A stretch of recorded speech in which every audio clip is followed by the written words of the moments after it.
ওই বাড়ির অন্ধকারেই হারিয়ে গেছে। গ্রামবাসীদের মধ্যে এখন নতুন একটা ভয় ছড়িয়েছে।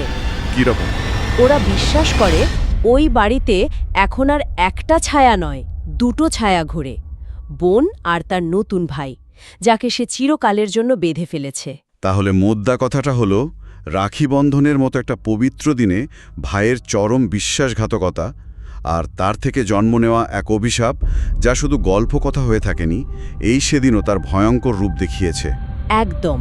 এই উৎসটা পড়ার পর মনে হয় এটা শুধু একটা ভূতের গল্প নয়, এর ভেতরে সম্পর্ক, প্রতিশ্রুতি, লোভ আর তার পরিণামের এক জটিল হিসেব লুকিয়ে আছে।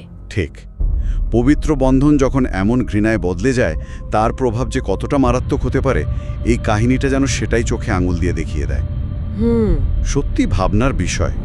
রক্তের টান, ভাই বোনের ভালোবাসা, দেওয়া কথা, এগুলোর মূল্য যখন কেউ ভুলে যায়, তখন কি এভাবেই কোনো অন্ধকার শক্তি ফিরে আসে? নাকি এই গল্পগুলো আমাদের মনের গভীরের কোনো ভয় বা অপরাধ বোধের প্রতিফলন? এটা নিয়ে ভাবা যেতে পারে।